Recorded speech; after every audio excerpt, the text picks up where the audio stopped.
Hello everyone. तो हम आज क्लास 12th का, जैसा मैंने कहा था, chapter number 8 dissolution of the partnership पढ़ेंगे। ठीक है। मे बी ये पुरानी पीडीएफ है इसलिए चैप्टर नंबर 8 आ रहा है, वैसे चैप्टर नंबर 7 है आई गेस। ठीक है। So dissolution of partnership firm का मतलब होता है जब फर्म एंड हो जाती है। ठीक है। मैं 10 मिनट्स में चैप्टर पूरा कंप्लीट करवा दूंगा। ठीक है। तो अब हम टारगेट करते हैं मेन टॉपिक पे। जो मेन टॉपिक होंगे बस मैं वही करवाऊंगा। ठीक है। जिससे जो सीबीएसई का जो मार्क्स स्कीम है वो आपका अच्छे से आ जाए। ठीक है। डिसोल्यूशन मतलब होता है कि जब आपका पार्टनरशिप भी एंड हो रहा है, ठीक है, प्लस फर्म भी एंड हो रहा है। अगर ये दोनों सिनेरियो अराइज हो रहे हैं तो मतलब डिसॉल्व, मतलब जो फर्म है वो डिसॉल्व है। अब सेक्शन 39 डील करता है इंडियन पार्टनरशिप एक्ट 1932 का, जो आपको रूल्स एंड रेगुलेशंस बताता है कि भाई डिसोल्यूशन ऑफ द फर्म है क्या। ठीक है।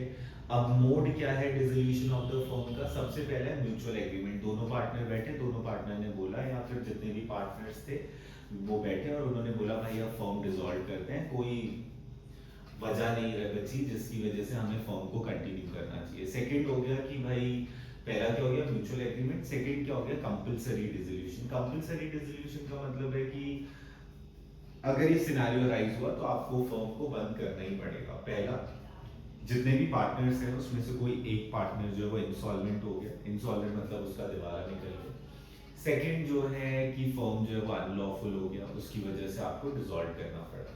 थर्ड पॉइंट है बाय नोटिस। नोटिस में कोई भी पार्टनर जो है उसे लग रहा है कि अब फर्म को कंटिन्यू करना वैलिड नहीं रहेगा, एक जस्टिफाइबल डिसीजन ही रहेगा, और वो रीजंस बताता है कि भाई ये रीजंस हैं जिसकी वजह से हमें फर्म डिसॉल्व कर देना चाहिए। कभी कभी फर्म जो है वो किसी पर्पस की वजह से पार्टनरशिप हुआ होता है, जैसे मान लो मेट्रो का पिलर बनाना है या फिर रोड्स बनाना है, उसकी वजह से आप पार्टनरशिप फर्म में आए थे, उसके बाद आप फर्म डिसॉल्व कर देते हैं। अब इसका मतलब क्या है? इसका मतलब ये है कि अगर मान लो गवर्नमेंट है वो टेंडर दे रहा है 400 किलोमीटर जिसने रोड बनाई है उसी को ही टेंडर मिलेगा। अब मान लो एक इंडिविजुअल ने 150 किलोमीटर बनाया है और एक इंडिविजुअल ने बैलेंस बनाया, अगर वो दोनों पार्टी मिल जाएंगे तो गवर्नमेंट का टेंडर उन्हें मिल जाएगा। तो इस वजह से भी बहुत सारे पार्टनरशिप फॉर्म कॉन्स्टिट्यूट होते हैं। ठीक है। तो अगर मान लो वो पर्पस फुलफिल हो गया है तो फॉर्म डिसॉल्व हो जाएगी। अगर वेंचर कंप्लीट हो जाएगा तो फॉर्म डिसॉल्व हो जाएगी। अगर किसी पार्टनर का डेथ हो गया तब फॉर्म डिसॉल्व हो जाएगी। और adjudication of a partner as insolvent. ठीक है। अगर कोर्ट से ऑर्डर आता है और ये सारे रीजंस होते हैं कि कोई पार्टनर पागल हो गया है या फिर कोई पार्टनर जो है वो अपनी ड्यूटीज परफॉर्म करने में इनकेपेबल है, या फिर पार्टनर ने कोई गलती कर दी है, मिसकंडक्ट कर दिया है, पार्टनर ने जो एग्रीमेंट था वो ब्रीच कर दिया है, कोर्ट जो है वो dissolution of the firm justified मान रहा है, एंड बिजनेस जो है अब वो लॉस पे ही चल सकता है, प्रॉफिट पे नहीं चल सकता, इन सारे रीजंस की वजह से आपको फर्म को जो है वो क्या करना पड़ेगा? डिसॉल्व करना पड़ेगा। ठीक है। सेक्शन 48 बहुत इंपॉर्टेंट है और इसमें एप्लीकेशन ऑफ एसेट ज्यादा इंपॉर्टेंट है। ठीक है। तो सेटलमेंट ऑफ अकाउंट से सेक्शन 48 डील करता है और उसमें सबसे पहले आता है आपका एप्लीकेशन ऑफ एसेट। ठीक है। एप्लीकेशन ऑफ एसेट्स का मतलब है कि अगर मान लो कि आप डिसोल्यूशन के टाइम पे जो फर्म के पास एसेट्स थे उसे सोल्ड आउट कर रहे हो, तो लॉ ने हमें एक ऑर्डर बता रखा है कि जब भी सोल्ड आउट होगा एसेट तो किन किन तरीकों से आप जो है उस पैसों का यूज करेंगे। सबसे पहले आप थर्ड पार्टी मतलब आउटसाइडर का उधार चुकाएंगे। तो अगर मान लो कि जो पार्टनर है वो मेल है और उसकी वाइफ जो है उसने जो है वो उधार दिया है तो वो भी थर्ड पार्टी में काउंट होगी। तो अगर कोई एसेट बेचा जाएगा तो सबसे पहले थर्ड पार्टी का उधार चुकाया जाएगा। अगर मान लो फर्म के पास एसेट बेचकर 50,000 आता है, हमारा आउटसाइडर का उधार था 20,000, तो सबसे पहले हम 20,000 पे आउट करेंगे। उसके बाद मान लो जो लोन था वो चुकाया जाएगा। ठीक है। उसके बाद क्या होगा? जो लोन है जो पार्टनर ने उधार दिया है वो चुकाया जाएगा। उसके बाद क्या होगा? जो पार्टनर ने उधार दिया है वो चुकाया जाएगा। उसके बाद क्या होगा? जो पार्टनर ने उधार दिया है वो चुकाया जाएगा। पार्टनर का उधार चुकाने के बाद, ठीक है, ये फर्म को पार्टनर ने दिया था उधार, ठीक है, उसके बाद जो कैपिटल का पैसा है वो चुकाया जाएगा। और कैपिटल का पैसा देने के बाद भी अगर पैसा बच जाए तो उसके बाद उसे प्रॉफिट शेयरिंग रेशियो में बांट दिया जाएगा। तो अगर मान लो ये 10,000 था, ये 15,000 था, ठीक है, तो ये कितने हो गए, और इसे मान लेते हैं 80,000, ठीक है। तो ये 20, 10 और ये जो बैलेंस होगा वो आपका किस में बढ़ जाएगा, PSR में बढ़ जाएगा, प्रॉफिट शेयरिंग रेशियो में, ठीक है। अब आते हैं मेन मुद्दे पे, ठीक है।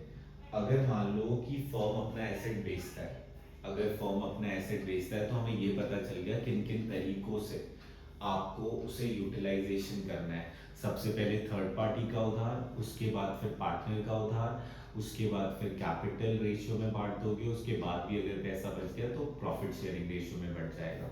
अगर मान लो फर्म कोई एसेट बेच रहा है तो उसकी जर्नल एंट्री कैसे होगी, अगर मान लो फर्म ने वो एसेट बेचा किसी आउटसाइडर को, तब जनरल एंट्री क्या होगी, और फर्म जो है अगर पार्टनर को बेच रहा है तब कैसे जनरल एंट्री होगी। तो एसेट जो है वो दो तरीके से ही बेचा जा सकता है, या तो आप आउटसाइडर को बेचोगे या फिर इंटरनल किसी पार्टनर को बेच दोगे।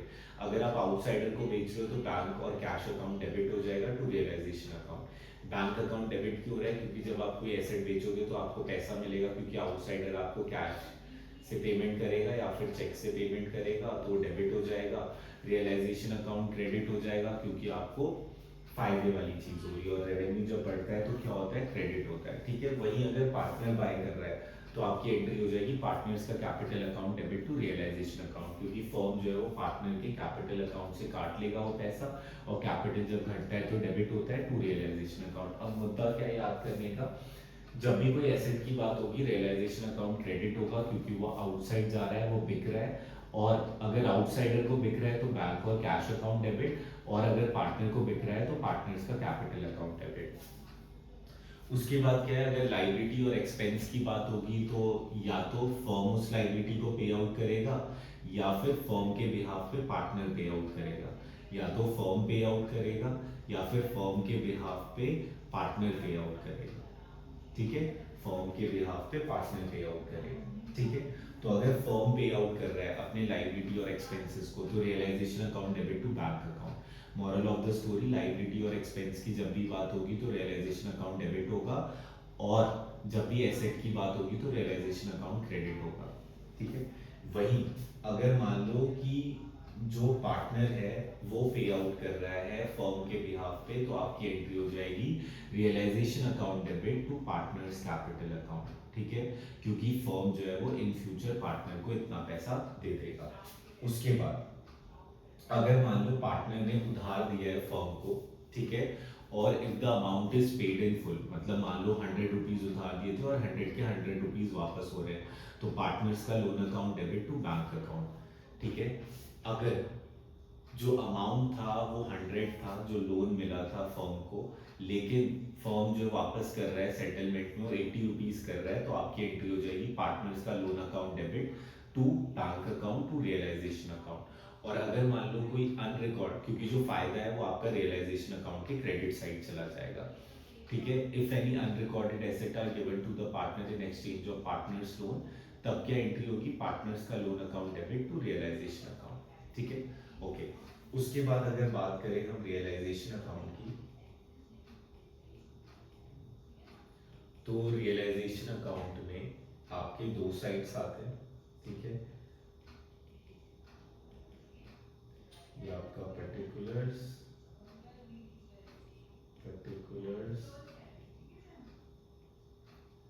डेबिट क्रेडिट, ठीक है।